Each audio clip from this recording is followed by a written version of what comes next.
أشهد أن لا إله إلا الله أشهد أن لا إله إلا الله أشهد أن محمدا رسول الله أشهد أن محمدا رسول الله حي على الصلاة حي على الصلاة حي على الفلاح حي على الفلاح الله أكبر الله أكبر لا إله إلا الله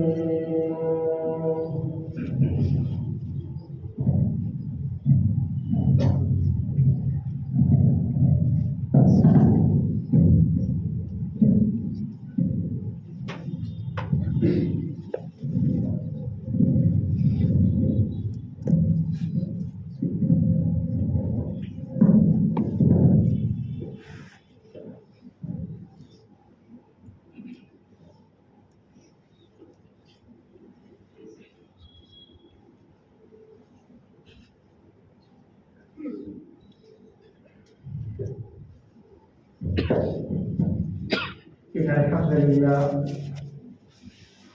لله نحمده ونستعينه ونستغفره ونؤمن به ونتوكل عليه ونعوذ بالله من شرور أنفسنا ومن سيئات أعمالنا ومن يهده الله فلا مضل له ومن يضلل فلا هادي له أنا أشهد أن لا إله إلا الله وحده لا شريك له وأشهد أن محمدا عبده ورسوله أما بعد فقال الله تعالى في القرآن المجيد والفرقان العظيم أعوذ بالله من الشيطان الرجيم بسم الله الرحمن الرحيم يا أيها الناس اتقوا ربكم الذي خلقكم من نفس واحدة وخلق منها زوجها وبث منهما رجالا كثيرا ونساء واتقوا الله الذي تساءلون به والأرحام إن الله كان عليكم رقيبا يا أيها الذين آمنوا اتقوا الله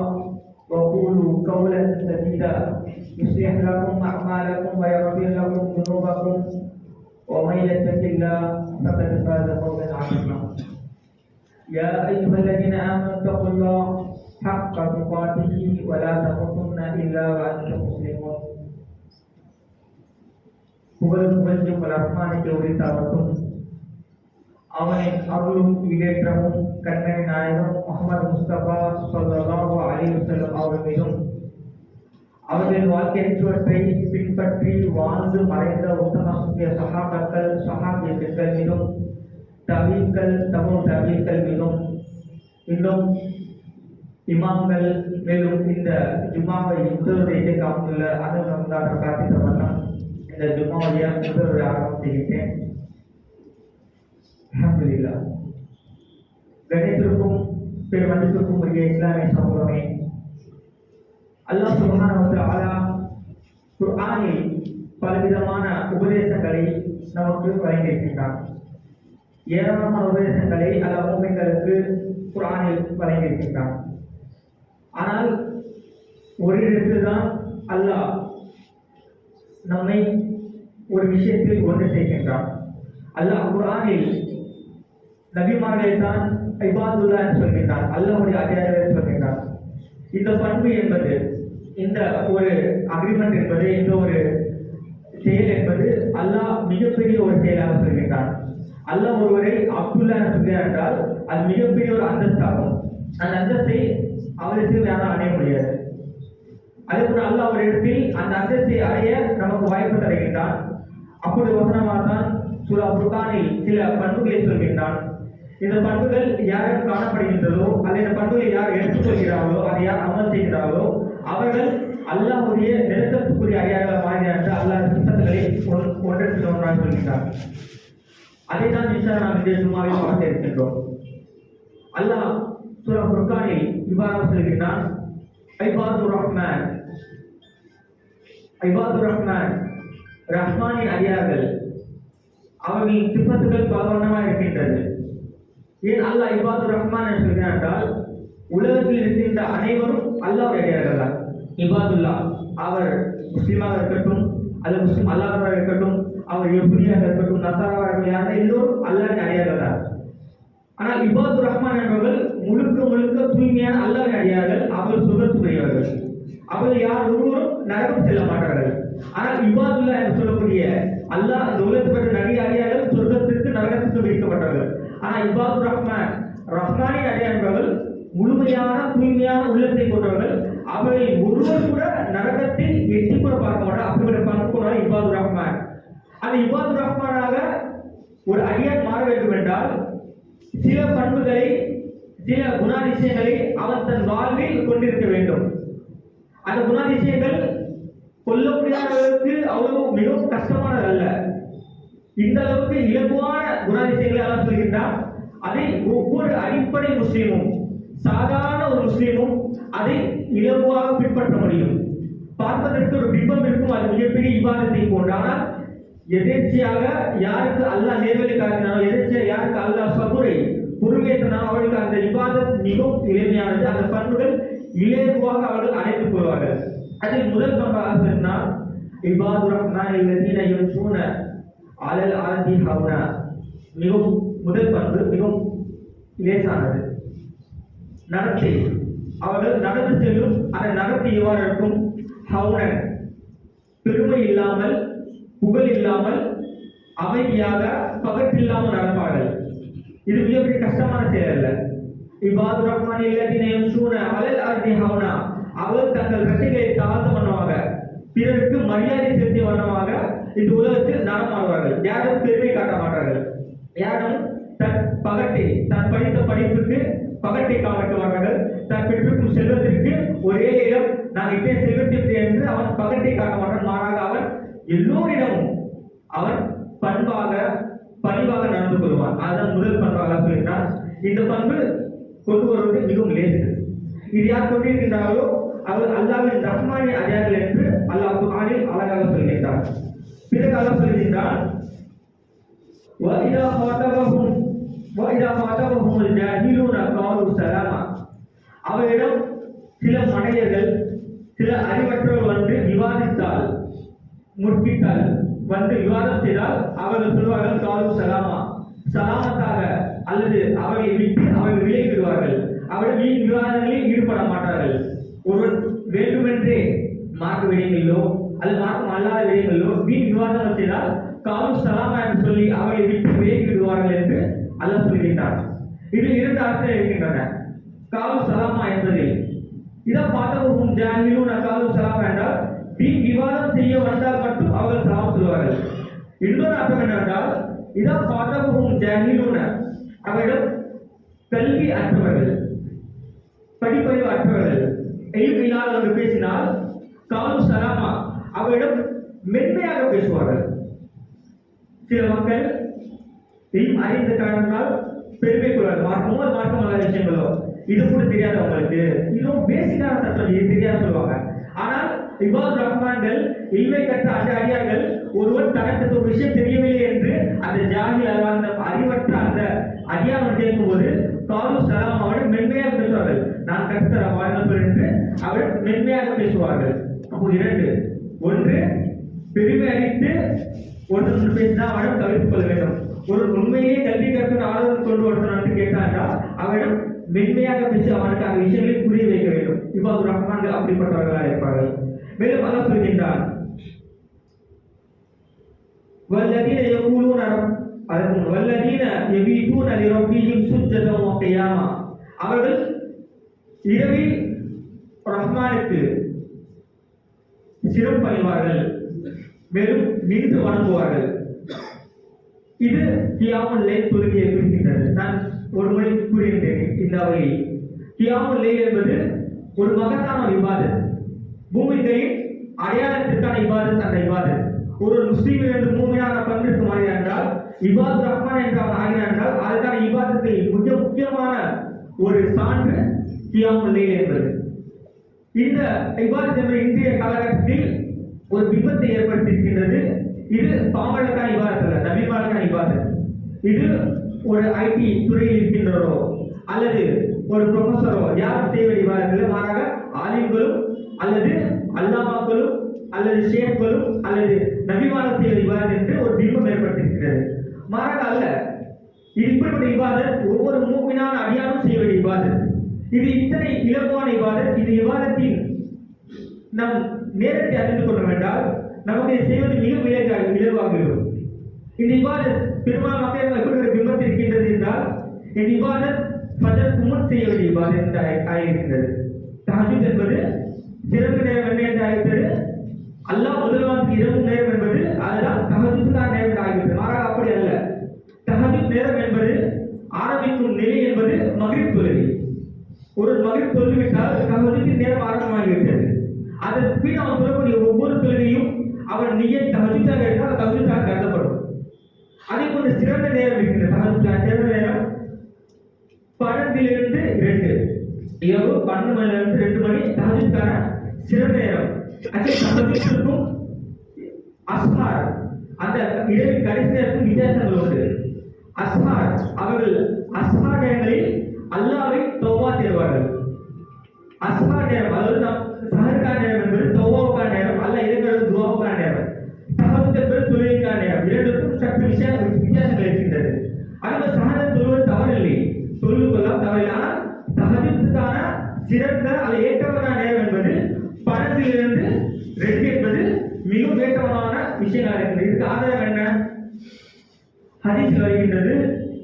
நபிகள் சொல்கிறார்கள், அப்துல் ஸலா கியாமுல் லைலில் தொழுகைகளில் ஆக சிறந்த தொழுகை ஸலாத்து தாவூத் அலைஹிஸ்ஸலாம். தாவூத் அலைஹிஸ்ஸலாம் சொல்கிறார் இருக்கிறது ஆக சிறந்த தொழுகை. அந்த தொழுகையை போன்று யாரும் சொல்ல முடியாது. அதுதான் சிறந்த நேரம் தஹஜ்ஜுத்திற்கான. மீண்டும் சொன்னார்கள் அது என்ன நேரம் என்றால் தாவூத் அலைஹிஸ்ஸலாம் அவர்கள் இரவை இரவு 2ஆக பிரிப்பார்கள். இரவை இப்போ 6 மணினா முடியுதுன்னா அடுத்த 6 மணி ஃபஜ்ர் வருதுன்னா அந்த இரவு 2ஆக இருப்பாங்க. தாவூத் அலைஹிஸ்ஸலாம் அவங்க 6 to 12, 12 to 6. இந்த இரவின் முதல் பகுதியில் அவர்கள் தூங்கி கழிப்பார்கள். நமக்கு இஷா இல்லை, அவங்களுக்கு இஷா இல்லை. அப்போ அவங்க என்ன பண்ணுவாங்க? தாவூத் அலைஹிஸ்ஸலாம் இரவின் முதல் பகுதியில் தூங்கி கழிப்பார்கள். 6 மணிக்கு தூங்க ஆரம்பிப்பாங்க. இரவு 12 நள்ளிரவு வரைக்கும் அவங்க நல்லா தூங்குவாங்க. பிறகு அடுத்த பகுதியான இரவை 2 பகுதியாக பிரித்துவிட்டு அடுத்த பகுதியை 3ஆக பிரிப்பார்கள். அந்த 12 to 2, 2 to 4, 4 to 6 இப்படி பிரிப்பாங்க. பிரிச்சுட்டு அதில் முதல் பகுதியை தொழுகைகள் ஆயத்தம் கொள்வார்கள், இறுதி பகுதியை தூங்கி கழிப்பார்கள். ஹதீஸில் வருகிறது. ஆயிஷா நாயகி அறிவிக்கிறார்கள், நபி அவர்கள் ஃபஜ்ர் நேரத்தில் தூங்கிய வண்ணமாக கழிப்பார்கள். எப்படி?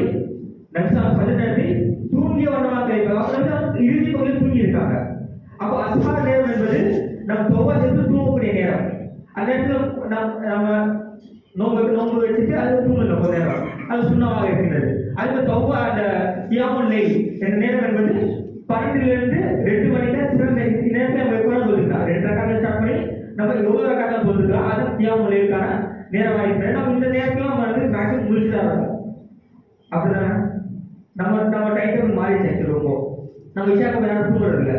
நம்ம தூங்கினா 11:30 மணி அல்லது 12 மணி ஆகுது. அப்போ 2 ரக்காத் தூங்கினால நம்ம இபாத் ரஹ்மானாக வரதுக்கு அதிகமான வாய்ப்புகள் இருக்கு. அப்போ நம்ம இந்த அல்பாரத்தை விடுவதற்கான வாய்ப்பு இல்லை. இஷா நம்ம இதை சில கடைபிடிக்கிறோம். நம்ம முடிந்த அளவுக்கு இந்த தஹஜ்ஜுத்தை கடைபிடிக்கிறோம். இது ஒரு வகையான மனதிற்கு நிம்மதியும் முகத்திற்கு ஒரு வகையான நூறையும் தருகின்றது. இன்ஷா அல்லாஹ் அல்ல யாருக்கு நாடுகின்றனோ அவர்களுக்கு இதிலே சந்திக்க வராங்க. பிறகு சொன்னாங்க, பிறகு அல்லாஹ் சொல்கிறார், வல்லதீன யகுலூன ரப்பனா ஸ்ரிஃப் அன்னா அதாப ஜஹன்னம் இன்ன அதாபஹா கான கராமா. யா அல்லாஹ் எங்களை நரக நெருப்பிலிருந்து அந்த அதாபிலிருந்து காப்பாற்றுவாயாக என்று துஆ செய்வார்கள். இதற்கு ரசூல் சொல்லும்போது எப்படி சொல்கிறார்கள்? அல்லாஹும்ம இன்னி அஸ்அலுக ஜன்னத வமா தகர்ரப இலைஹி மின் கௌலின் வல் அமல். அல்லாஹும்ம இன்னி அஊது பிக மினன் நார் வமா தகர்ரப இலைஹி மின் கௌலி வல் அமல். இதன் ஏற்றவண்ணமான ஒரு துஆவாகும். ஒருவன் வெறுமனே அல்லாஹ் என்ன சொல்லியிருந்தான் என்று கேட்பது தெரியல. அவன் கேட்கிறது தெரியாது. மாறாக அவன் கேட்கணும் ஒமா தக்கரப இலைஹி மின் கௌலி வல் அமல். எந்தெந்த விஷயங்கள் அந்த சொர்க்கத்திற்கு இழுத்து செல்லுமோ அந்த சொற்கள் வழியாகவும் அந்த செயல்களை நெருக்கமாக்கு. எந்தெந்த சொற்கள் எந்தெந்த செயல்கள் எனக்கு சொர்க்கத்திற்கு நெருக்கமாக்குமோ அதையும் எனக்கு தாயா அல்லாஹ். அதே போன்று அல்லாஹ் என்னை நரகத்திற்கு பாதுகாத்துகிறேன். அதே போன்று எந்தெந்த சொற்களும் எந்தெந்த செயல்களும் என்னை நரகத்தின் பக்கம் இழுத்து செல்லுமோ அதை விட்டு என்னை தடுத்துகிறேன் என்று துவா கேட்பது இதுதான் ஒரு மூமினான அடியாரின் துவாவாக இருக்கும். அவன் தீய சொற்கள் என்றும் நரகத்துக்கான சொற்கள் நரகத்துக்கான செயல்கள் அவன் தவிர்த்திருப்பான். பிறகு வல்லதீன இதா அன்ஃபகு லம் யுஸ்ரிஃபு வலம் யப்துரு வகான பைன ذلك கவாமா.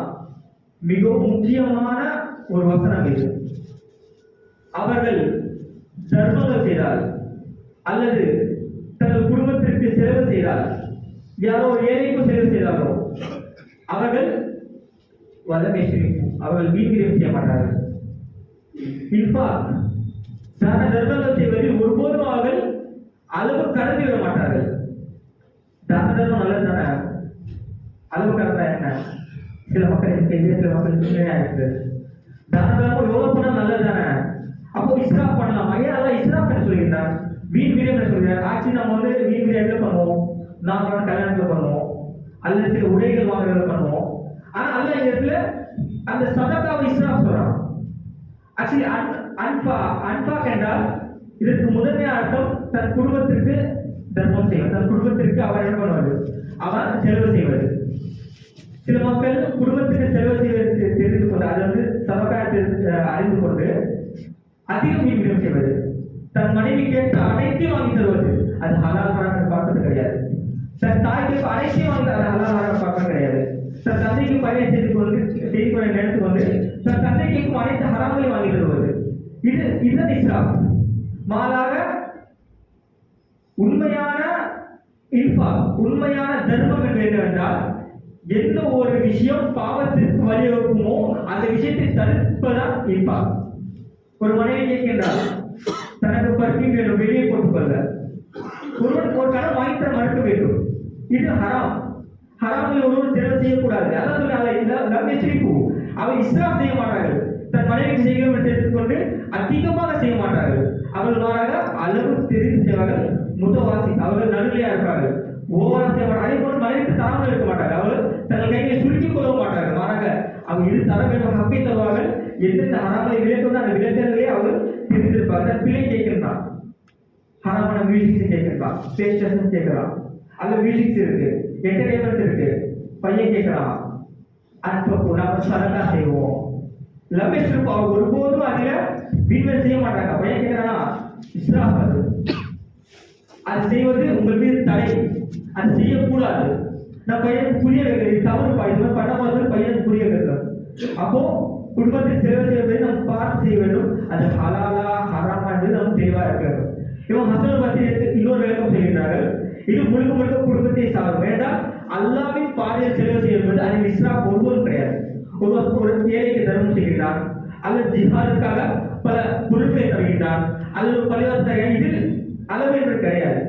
எப்படி அவங்க என்ன செய்கிறார்கள்? தன் வீட்டில் அல்லாவின் ரசூலையும் விட்டுவிட்டு வீட்டில் அனைத்தும் சதகா செய்கிறார்கள் அல்லாவிற்காக. அப்போ இது எந்த இஸ்ராஃபை குறிக்கின்ற என்றால் வீட்டில் செய்யக்கூடிய இஸ்ராஃபை குறிக்கின்ற. மாறாக அல்லாவின் பல செய்கிற சபீலுல்லா அனைத்துமே இஸ்ராஃபில் ஒருபோதும் வராது. அது அளவு கடந்து தரலாம், அது ஒரு தவறும் கிடையாது சொல்லியிருக்கிறார்கள். அப்போ நாம் தான தர்மங்கள் செய்வது, நாம் சற்று நம் குடும்பத்தை செய்வது நாம் சற்று கவனம் எடுக்க வேண்டும். அந்த விஷயங்களில் ஒருபோது நாம் குடும்பத்தனமாக இருந்திருக்கிறோம். இதே போன்ற நிறைய விஷயங்கள் அதை சொல்லிவிட்டார் எப்படி இருக்க வேண்டும் என்று. நீண்ட நேரம் ஆகிவிட்டு ரொம்ப இன்னும் நிறைய சம்பந்தத்தில் எல்லாம் சொல்றான். நாங்க இன்னும் ஒரே ஒரு சொல்லி சொல்றேன். அல்ல இன்னொரு துவாவை சொல்றோம். அவர்கள் வல்லதீன யகூலுன ரப்பனா ஹப்லனா மின் அஸ்வாஜினா வ ذُرِّيَّاتِنَا قُرَّةَ அய்ன் வஜஅல்னா மின் முத்தகீன இமாமா. இது ஒரு முக்கியமான ஆயத். குடும்ப தலைவர்களுக்கு அல்லது குடும்ப நடத்தக்கூடிய அனைவருக்கும் மிக முக்கியமான அதிகமாக கேட்பாங்க துவாவை. ரப்பனா ஹப்லனா மின் அஸ்வாஜினா வ ذُرِّيَّاتِنَا قُرَّةَ அய்ன் கேட்போம். ஆனால் இந்த துவாவின் இரண்டாவது பகுதியை நாம் மறந்து விடுகிறோம். வஜஅல்னா மின் முத்தகீன இமாமா. யா அல்லாஹ் என் மனைவியும் என் பிள்ளைகளும் கற்புரிச்சி ஆகிட்டார். எப்போது ஒருவன் கற்புரிச்சி ஆகும் பிள்ளைகள், எப்போது ஒரு மனைவி ஒரு கணவன் கற்புரிச்சி ஆகுவார். அதற்கான இரண்டாவது காரணத்தை அல்லாஹ் வைக்கின்றான். வஜஅல்னா மின் முத்தகீன இமாமா. யா அல்லாஹ் முத்தகீன்களுக்கு என்ன இமாமாக்கு? முத்தகீன்களை எங்களுக்கு இமாமாக்காக தவறாக அர்த்தம் சொல்கிறார். முத்தகீன்களுக்கு என்ன இமாமாக்காக்கு? குடும்ப தலைவராக நான் ஒரு முத்தகியாக மாற வேண்டும். குடும்ப தலைவன் மாறினால்தான் குடும்பம் மாறும். ஒரு கணவன் மாறினால்தான் தன் மனைவி மாறுவார். அப்போது ஒரு கணவன் நினைக்க வேண்டும், நான் தக்குவதாக மாற வேண்டும், நான் அல்லாஹ்வுக்கு கட்டுப்பட வேண்டும். நான் மாறினேன் என்றால் அல்லாஹ் வாக்கு இருக்கின்றது. முத்தகீன இமாமா, நீங்கள் முத்தகியாக என்றால், நீங்கள் அல்லாஹ்விற்கு தக்குவ உடையவர் என்றால், உங்கள் பிள்ளைகள் உங்கள் மனைவிகள் உங்களுக்கு கற்புரிச்சியாக இருப்பார்கள். அப்போது நாம் துவா கேட்பவர்கள் இந்த விஷயம் நாம் புரிந்து கொள்ள வேண்டும்.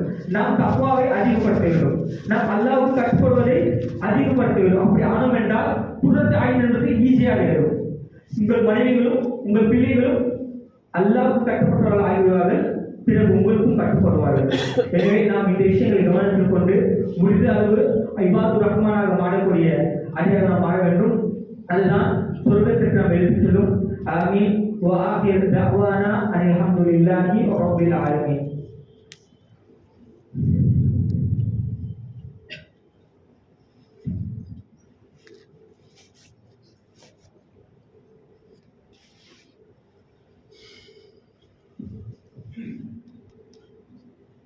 إن الحمد لله وحده والصلاة والسلام إلى نبي بعده. اللهم صل على محمد وعلى آل محمد كما صليت على إبراهيم وعلى آل إبراهيم إنك حميد مجيد. اللهم بارك على محمد وعلى آل محمد كما باركت على إبراهيم وعلى آل إبراهيم إنك حميد مجيد. இபாதுர் ரஹ்மான்கள் அவர்கள் ஒருபோதும் இந்த உலகத்தில் யாரும் பெருமை காமிக்க மாட்டார்கள். அவர்கள் மக்களிடம் மிக மென்மையாக நடந்து கொள்வார்கள். ஒரு அறிவியலோ அல்லது ஒரு மனையனோ வந்து விவாதித்தால் அவர் சொல்வார்கள் காலு சலாமா, அவர்களை விட்டு விலகுவார்கள். அல்லது ஒருவன் கல்வி கற்க என்ற எண்ணத்தோடு அவனுக்கு இல்மில்லை, அவனுக்கு ஞானமில்லை என்று அவன் அறிந்து அவன் விவாதிக்க எண்ணமில்லாமல் வந்தான் என்றால் அவனிடம் அவர்கள் மென்மையாக சொல்லி புரிய வைப்பார்கள் இபாதுர் ரஹ்மான்கள். அதே போன்று இபாதுர் ரஹ்மான்கள் நரகத்தின் வேலையை விட்டு அவர்கள் பாதுகாக்கிறார்கள். தேர்வோடு மட்டும் இல்லாமல் அதன் செல்லக்கூடிய சொற்களை விட்டும் அதன் பக்கம் செல்லக்கூடிய செயல்களை விட்டும் விலகி இருப்பார்கள். எந்தெந்த சொற்கள் எல்லாம் ஒரு நரகத்திற்கு கொண்டு செல்லுமோ, எந்தெந்த சொற்கள் எல்லாம் எந்தெந்த செயல்கள் எல்லாம் ஒருத்தருக்கு நரகத்திற்கு அவனை குறித்தான ஆக்குமோ அந்த சொற்களை விட்டு அந்த இபாதுர் ரஹ்மான்கள் முற்றிலும் அகழ்ந்திருப்பார்கள். அதே போல அவர்கள் குடும்பத்திற்கு செலவு செய்யும் போது அவர்கள் ஒருவரும் கண்டித்தனம் பண்ண மாட்டார்கள். அதே போல இஸ்ராஃபும் பண்ண மாட்டார்கள். மாறாக கவாமா, இதற்கு மத்தியில் அவர்கள் எது ஹலாலோ அந்த ஹலாலுக்கான முக்கியத்துவம் தருவார்கள், எது ஹராமோ அதை விட்டு தங்கள் பிள்ளைகளை விட்டு அவர்கள் தகர்ந்திருப்பார்கள். அதே போன்று அவர்கள் துவா கேட்பார்கள், ரப்பனா ஹப்லனா மின் அஸ்வாஜினா வ துர்ரியாத்தினா குர்ரத அய்ன் வஜஅல்னா மின் முத்தகீன இமாமா. யா அல்லாஹ், எங்கள் மனைவிமார்களையும் எங்கள் பிள்ளைகளையும் எங்களுக்கு தற்புரிச்சி ஆக்குவாயாக. மேலும் எங்களை முத்தகீன்களுக்கு தக்வா உடையவர்களுக்கு என்னை இமாமாக ஆக்குவாயாக என்ற ஒரு துவா கேட்பார்கள். இப்படிப்பட்ட ரஹ்மானின் அடியார்களுக்கு சொர்க்கம் என்பது விதிக்கப்பட்டிருக்கின்றது. அப்படிப்பட்ட ரஹ்மானின் அடியார்களாக நாம் மாற வேண்டும். அல்லாஹ் அதற்கான கிருபையை தருவாராக. ஆமீன். வ அகீமுஸ் ஸலாத்.